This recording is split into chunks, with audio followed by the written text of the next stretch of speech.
നമ്മുടെ ഇന്നത്തെ വീഡിയോ എന്ന് പറയുന്നത് മട്ടുപ്പാവിൽ ഒരു കൈതച്ചക്ക ഉണ്ടായിരുന്നു. കൈതച്ചക്ക ചാക്കിലായിരുന്നു, 1-2 വർഷമായിരുന്നു ഉണ്ടായിട്ട്. അപ്പം അതിന് ഞാൻ ഒരു പാത്രത്തിലേക്ക് മാറ്റിയിരുന്നു. പാത്രത്തിലേക്ക് മാറ്റിയ ഉടൻ തന്നെ അത് കായ പിടിച്ചിരുന്നു.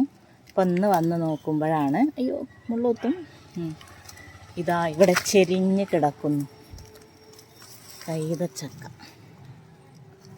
എന്താ അതിന് പറയാ? പൈനാപ്പിൾ.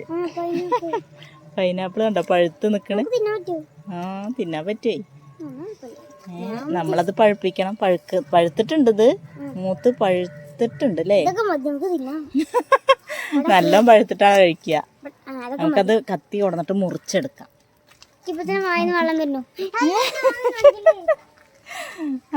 അപ്പോൾ പൊന്നുണ്ണിക്ക് അത് പഴുത്തിട്ടിപ്പോൾ തന്നെ തിന്നണമെന്ന്.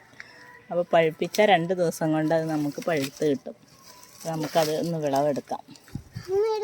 അപ്പോൾ ഇങ്ങനെ കൃഷി ചെയ്യാൻ പറ്റും കേട്ടോ. കൈതച്ചക്ക അടക്കം നമ്മളെ ഗ്രോ ബാഗിൽ മുകളിലുണ്ടാവും. കൈതച്ചക്ക വാങ്ങിയതിൻ്റെ ഈ ഭാഗം, ഈ തലഭാഗം കുഴിച്ചിട്ടാൽ മതി. അങ്ങനെ കുഴിച്ചിട്ടതാണ് ഞാനിത്.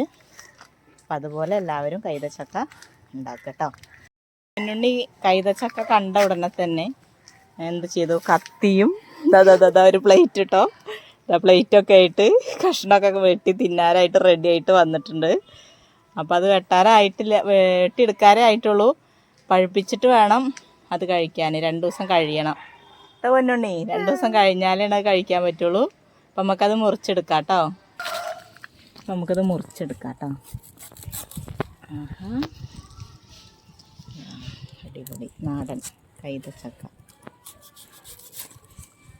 നമുക്കിത് കഴിഞ്ഞിട്ട് നമുക്ക് കുഴിച്ചിടണം അല്ലേ? അപ്പോൾ നമുക്ക് ഇനി 1 വർഷം കഴിഞ്ഞാൽ കൈതച്ചക്ക പറിക്കാം.